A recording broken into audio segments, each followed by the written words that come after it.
Eu sou o professor Geisel Pires Carvalho, professor de História, e esse é o nosso canal Educa Mais Serrano. No nosso encontro de hoje, nós iremos abordar o tema Iluminismo. No final da Idade Moderna, o mundo passou por grandes transformações, e muitas dessas transformações estão diretamente ligadas com as ideias iluministas. Os pensadores iluministas acreditavam que até aquele século o mundo vivia numa escuridão e que as suas ideias iriam exatamente clarear, iriam trazer exatamente luz para a humanidade. A gente pode até traçar um paralelo, um exemplo.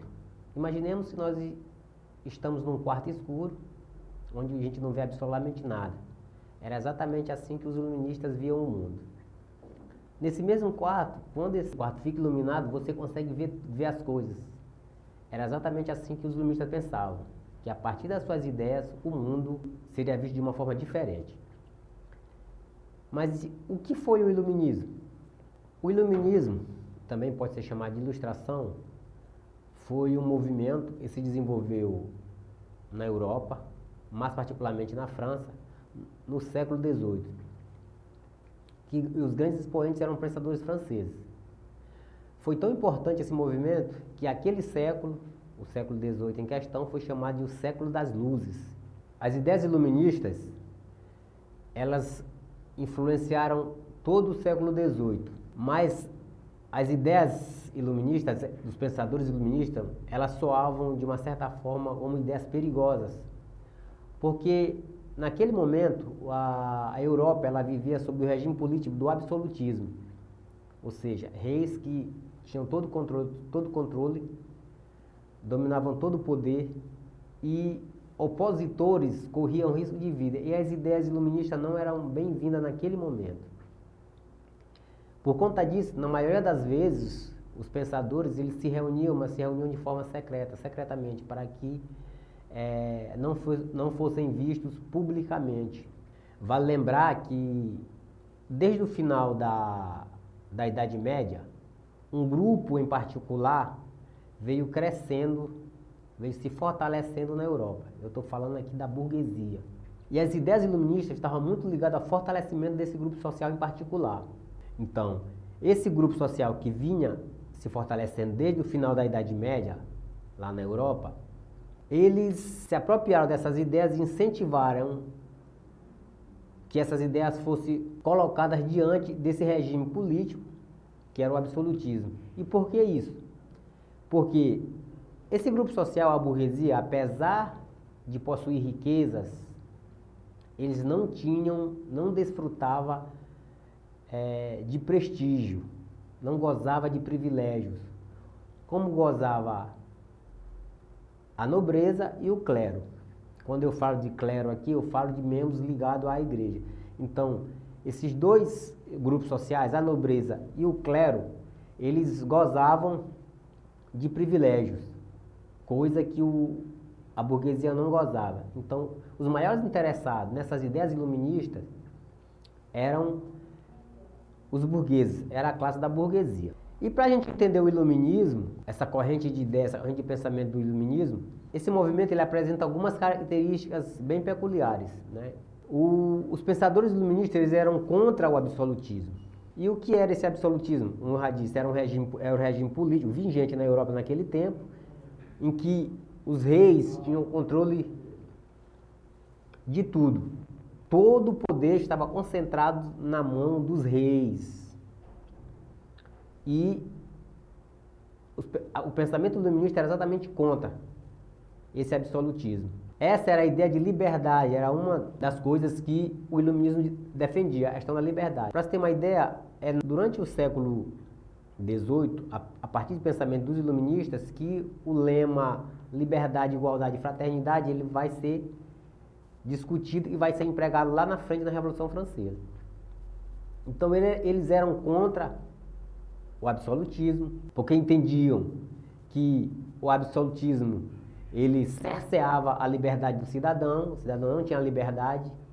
Então, ser opositor do regime absolutista era correr risco de vida, e os iluministas eles eram absolutamente contra. Também eles defendiam a igualdade. A igualdade está ligada com relação a ser contra os privilégios que o clero e a nobreza tinham dentro desse regime absolutista. E que privilégios eram esses? Tanto os nobres quanto os membros do clero não pagavam impostos. E isso, de uma certa forma, para os iluministas, criava essa desigualdade que a gente via naquele momento no continente europeu. Outra característica marcante do iluminismo, e que talvez seja o que mais se destaca, eles defendiam que a razão, a partir de então, a razão deveria ser a forma de explicar a natureza das coisas em contraposição à explicação religiosa. Porque desde a Idade Média, o pensamento religioso tinha uma grande influência no continente europeu. Se a gente voltar um pouco lá atrás, a gente vai perceber que lá, durante o Renascimento, século XIV, até o século XVI, os humanistas lá do Renascimento, eles começaram a pensar de que o homem era o centro das coisas. É o que nós chamamos de antropocentrismo, em contraposição ao teocentrismo. No humanismo, eles contrapuseram a ideia de que Deus era o centro das coisas e colocaram o homem como o centro das coisas. No iluminismo, na Idade Moderna aqui, os iluministas começaram a defender de que a razão deveria explicar a natureza das coisas em contraposição à explicação religiosa. Vale lembrar que os iluministas eles não eram contra a igreja. Eles eram contra exatamente a forma como as coisas eram explicadas. Eles entendiam que a razão, a ciência, a partir de então, era que a partir da investigação das coisas deveria ser explicado pela razão e não mais pela religião. Defendiam a liberdade de expressão, de pensamento, coisa que era inimaginável no absolutismo.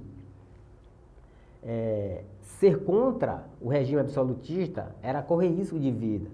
No entanto, os pensadores iluministas, eles defendiam essa liberdade de expressão, essa liberdade de pensamento. E essa liberdade de expressão, de pensamento, vai influenciar diversos movimentos políticos ao redor tanto na Europa quanto para fora da Europa. O iluminismo, ele tem um grupo de pensadores, de filósofos, que vão se destacar nesse movimento. E aqui nós trouxemos os principais pensadores dessa corrente de pensamento, que são pensadores franceses. Apesar que o iluminismo ele começa a se desenvolver no século XVII, no final do século XVII, mas é no século XVIII que ele vai ter grande destaque. Então, nós trouxemos aqui o Montesquieu, o Rousseau, o Voltaire, o Diderot e o D'Alembert. Esses foram pensadores franceses e tiveram grande influência nesse movimento. E aí nós vamos falar de cada um individualmente, as suas contribuições dentro do pensamento iluminista. Diderot e D'Alembert, eles foram os coordenadores da enciclopédia. E o que foi a enciclopédia? A enciclopédia foi um grande esforço feito no século XVIII com o intuito de organizar todo o conhecimento humano produzido até esse momento pela humanidade. Não era uma tarefa muito fácil, mas eles ousaram em tentar fazer isso. E essa enciclopédia, ela passou 20 anos para ser produzida o seu primeiro volume. Então, em 1772, o primeiro volume da enciclopédia foi tornado público. Mas vale lembrar que essas ideias, elas soam de forma muito perigosa. Então, D'Alembert e Diderot foram quem coordenou esse projeto de produzir a enciclopédia, que era um compêndio de vários e vários livros, das mais diversas áreas do conhecimento, onde reunia pensadores das mais diversas linhas, e que teve, nesses dois franceses, os coordenadores. Outro pensador que se destaca no pensamento iluminista, no movimento iluminista, é Montesquieu.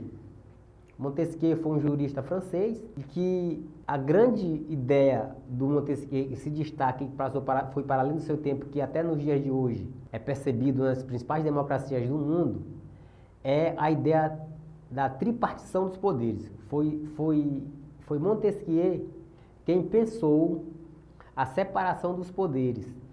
Ele era um monarquista, ele não era contra a monarquia, mas ele era contra o poder, todo o poder concentrado na mão dos reis.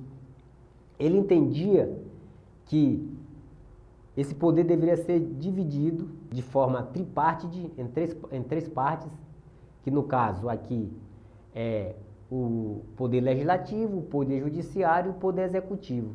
Porque ele entendia que era muito perigoso esse poder estar concentrado na mão de uma pessoa só. Ou seja, o poder de uma pessoa que faz a lei, executa a lei e faz o julgamento. Então ele achava muito perigoso. Então a teoria dos três poderes nasce lá no século XVIII e está em voga até os dias de hoje. Para se ter uma ideia, as principais democracias do mundo, as principais constituições do mundo, têm como base a tripartição dos poderes.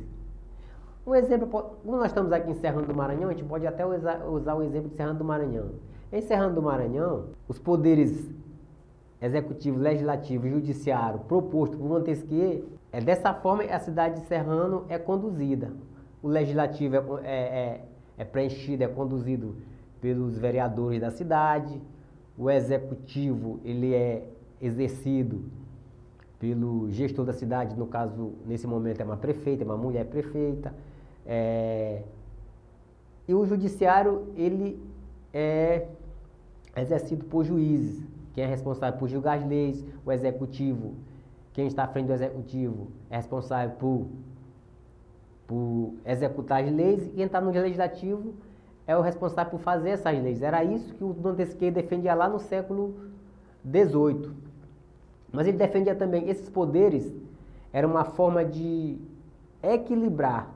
Eram poderes, apesar de divididos, teriam o mesmo poder, a mesma força, para que houvesse um equilíbrio, que um poder não pudesse interferir na competência do outro poder. Era dessa forma que Montesquieu, era essa teoria que Montesquieu defendia. O Brasil, a Constituição brasileira, ela tem como base a tripartição dos poderes. Nós somos, o nosso país, ele na sua Constituição tem os três poderes como base. Outro pensador do movimento iluminista, que tem grande destaque, é o Rousseau. Diferentemente do Montesquieu, que era monarquista, que defendia a monarquista, o Rousseau ele defendia um regime republicano. Ele acreditava que o poder deveria ser dado por meio do sufrágio universal, ou seja, do voto. O povo deveria escolher seus representantes. O povo deveria representar seu governante. Então ele defendia um regime republicano por meio do voto do sufrágio universal. Ele também era contra a propriedade privada. Ele acreditava que a grande causa da desigualdade social que existia no mundo era por conta da propriedade privada. O Rousseau, ele tem uma alegoria, um pensamento de que um homem, em qualquer parte do mundo, teve a ideia de cercar um terreno e dizer que esse terreno era seu. E muita gente acreditou, não contestou. Ele acha que a partir dali, essa ideia de propriedade privada, ela vai provocar, vai construir a desigualdade entre os homens. Porque enquanto o sujeito tem a propriedade do meu terreno é meu, a casa é minha, o outro não tem absolutamente nada. Então ele defendia essa questão da igualdade. E essa igualdade que ele pensava era exatamente contra a propriedade privada. Ele achava que a propriedade privada era o grande criador da desigualdade entre os homens.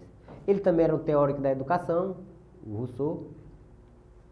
Ele acreditava que o homem, no seu estado natural, era um homem puro, bom, que só se corrompia exatamente quando tinha contrato com uma sociedade. A sociedade corrompida corrompia o homem puro no seu estado natural. Ele era um filósofo, um pensador contratualista, que a gente chama de contratualista. Ou seja, ele acreditava que a sociedade deveria ser regida por um contrato social.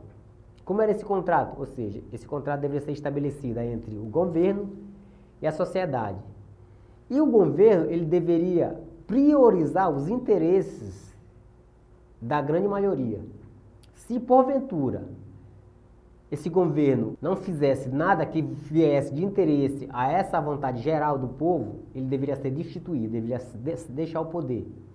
Então, ele acreditava que a sociedade deveria ser regida por esse tipo de contrato, um contrato entre governo e sociedade, certo?